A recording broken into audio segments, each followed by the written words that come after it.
Hello guys. അതെ, കുറച്ച് ദിവസം മുമ്പ് മോളുടെ ഒരു കാലിഗ്രാഫി ചാർട്ട് പ്രിപ്പയർ ചെയ്തൊക്കെ ഓർമ്മയുണ്ടോ?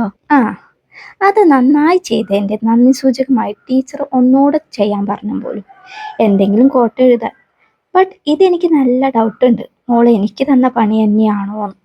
കാരണം അവൾ എന്നോട് വന്നിട്ട് ടീച്ചറേ ഒരു ചാർട്ടും കൂടെ ഉണ്ടാക്കാൻ പറഞ്ഞിട്ടുണ്ട് എന്നായിരുന്നു. നമുക്ക് പിന്നെ നിന്ന് തിരിയാൻ സമയമില്ലാത്തതുകൊണ്ട് ഞാനത് മൈൻഡ് പോലും ചെയ്തില്ല. കുട്ടികൾ അങ്ങനെ പല ആഗ്രഹവും പറയും, ചിലതൊക്കെ കണ്ടില്ലെന്ന് നടിക്കാൻ നല്ല പാരൻസിനെ കഴിയൂ. So I want to be a good parent. അപ്പം പറഞ്ഞു വന്നത്, ഞാനത് ശ്രദ്ധിക്കുന്നില്ലെന്ന് കണ്ടപ്പോൾ സങ്കടമായി, വഴക്കായി. അവസാനം രാത്രി ഞാൻ എഴുതാനിരുന്നു. എഴുതി പകുതിയാവുമ്പോൾ സംസാരത്തിനിടയ്ക്ക് ഞാൻ ചോദിച്ചു, അല്ല ടീച്ചർ 2 ചാർട്ട് വേണമെന്ന് നിർബന്ധം പറഞ്ഞോ? അപ്പോഴതാ സത്യം പുറത്ത്. എന്തായാലും നേരത്തെ ഉണ്ടാക്കിയത് റെഡി ആയതല്ലേ, വേറെ കറക്ഷൻ ഒന്നും ഇല്ലാത്തതുകൊണ്ട് വേണമെങ്കിൽ ഒരു ചാട്ടും കൂടെ ഉണ്ടാക്കാട്ടോ എന്നായി.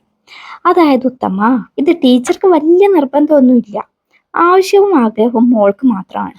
ഇത്രയും മെനക്കെട്ടില്ലേ, ഇനിയിപ്പോൾ ഒന്നും ചെയ്യാനില്ല, കംപ്ലീറ്റ് ആക്കുക തന്നെ. ചെയ്തു കഴിഞ്ഞപ്പോൾ ഞാൻ സാറ്റിസ്ഫൈഡ് ആയി. കുഴപ്പമില്ല അല്ലേ, ഭംഗിയൊക്കെ ഉണ്ട്. അപ്പോൾ 2 ചാർട്ടിൻ്റെയും പിക്ക് ഞാൻ കൊടുക്കാം, ഏതാണ് നിങ്ങൾക്ക് ഇഷ്ടമായതെന്ന് പറയണേ.